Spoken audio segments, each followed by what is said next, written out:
Dans les vastes plaines brûlées par le soleil, là où la terre rouge se mêle à l'horizon et où les troupeaux avancent lentement sous la conduite des bergers, se trouvait le village Masai d'Nkorika. Les huttes rondes y étaient disposées en cercle, construites avec patience et savoir ancestral. La vie y suivait le rythme des saisons, du lever du soleil au chant du soir autour du feu. C'est dans ce village qu'est née une petite fille nommée Ella. Ses premiers souvenirs étaient remplis de douceur. Sa mère, Nazériane, était une femme aimante, connue pour son sourire tranquille et sa voix rassurante. Elle portait souvent Ella sur son dos, lui chantant des mélodies anciennes pendant qu'elle accomplissait les tâches du quotidien.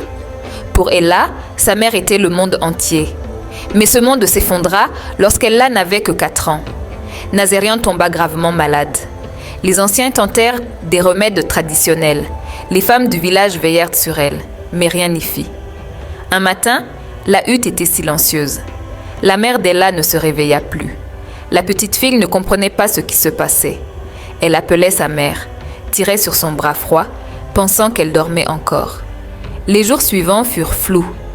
Ella attendait devant la hutte, espérant voir sa mère revenir du puits.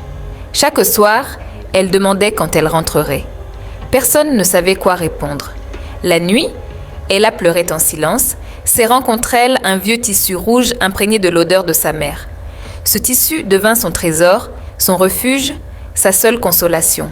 Son père, le Mayan, était un homme respecté, mais profondément marqué par la perte de sa femme. Au lieu de se rapprocher de sa fille, il s'enferma dans le silence. Il passait de longues heures avec son bétail, évitant la maison. Il aimait Ella, mais il était incapable de combler le vide laissé par Nazériane. Peu à peu, la petite fille apprit à ne plus attendre ses gestes ni ses paroles. 2 ans plus tard, le Mayan annonça qu'il allait se remarier. La nouvelle épouse s'appelait Siana. Dès son arrivée, Ella ressentit une peur étrange, comme un pressentiment. Siana était une femme sévère, aux paroles dures et au regard dominateur. Elle arriva avec ses 3 enfants. Tepoa, grand et arrogant, Nultua, vive mais jalouse, et Saitori, encore jeune mais déjà cruelle dans ses actes. Dès les premiers jours, Siana imposa ses règles. Ella fut mise à l'écart. On lui donna les tâches les plus lourdes. Elle se levait avant le lever du soleil pour nettoyer, préparer l'eau, nourrir les animaux. À 6 ans, ses mains étaient déjà abîmées par le travail. Pendant que les autres enfants riaient et jouaient, Ella portait des charges trop lourdes pour son âge. La violence entra rapidement dans sa vie. Les coups pleuvaient pour la moindre erreur. Les insultes devinrent quotidiennes. Siana disait qu'Ella devait apprendre la discipline. Ses demi-frères et sœurs prenaient plaisir à la voir souffrir. Ils cachèrent sa nourriture, déchirèrent ses vêtements, l'accusaient à tort. On l'appelait la fille sans mère, comme une malédiction. Parfois, les Mayans voyaient les bleus sur le corps d'Ella. Il entendait les cris étouffés la nuit. Mais chaque fois qu'il ouvrait la bouche, Siana prenait la parole avant lui, expliquant que tout était nécessaire pour l'éducation de l'enfant.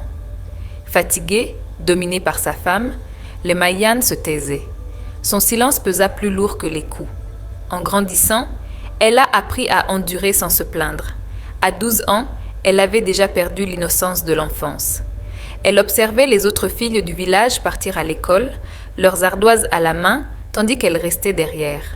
Siana refusait catégoriquement qu'elle étudie. Pourtant, elle a rêvé d'un autre avenir. La nuit, à la lumière de la lune, elle traçait des lettres dans la poussière. Une vieille femme, Mama Oleng, remarqua son intelligence et décida de l'aider en secret. Ces moments étaient rares mais précieux. L'adolescence accentua la rivalité. Nultua voyait en Ella une menace. Sa beauté naturelle et sa discrétion l'irritaient. Tepoa la traitait comme une servante, la rabaissant devant les autres. Saitori détruisait volontairement ses rares biens. Siana encourageait cette haine, répétant qu'Ella ne valait rien. Mais au fond d'elle, Ella développait une force silencieuse, nourrie par l'espoir d'une vie meilleure. À 18 ans, après une accusation publique humiliante, Ella prit une décision douloureuse mais nécessaire. Elle quitta le village au lever du jour sans se retourner. Elle emporta seulement le tissu rouge de sa mère, un petit carnet et une volonté farouche. Elle marcha longtemps, laissant derrière elle les souvenirs d'une enfance brisée. La vie hors du village fut cruelle. Ella travailla dur, acceptant les tâches les plus pénibles. Elle connut la faim, la solitude, les nuits froides. Mais elle refusa de se laisser abattre. Elle apprenait dès qu'elle le pouvait, économisait chaque pièce, avançait pas à pas. Les années passèrent. Assez. Les années passèrent. À 30 ans, Ella avait changé. Elle avait acquis une éducation, construit un petit commerce prospère, gagné le respect de son entourage. Elle n'était plus définie par ses blessures. Elle avait appris à se faire confiance. C'est à cette époque qu'elle rencontra Kiprono, un homme calme et respectueux. Avec lui, Ella découvrit l'amour sans violence, la paix sans peur. Ils se marièrent et bâtirent une maison remplie de sérénité. Un jour, Ella retourna à Nkorika. Le village semblait plus petit. Siana était affaiblie, ses enfants avaient échoué dans leur vie. Les Mayan, rongés par le regret, pleuraient devant la fille qu'il avait laissée souffrir. Ella ne chercha ni vengeance, ni reconnaissance. Elle leur montra simplement que malgré tout, elle avait survécu et réussi. La vie d'Ella nous rappelle que la souffrance ne définit pas une destinée. La haine détruit ceux qui la nourrissent, tandis que la persévérance transforme la douleur en force. Même née dans l'ombre, une âme déterminée peut trouver la lumière.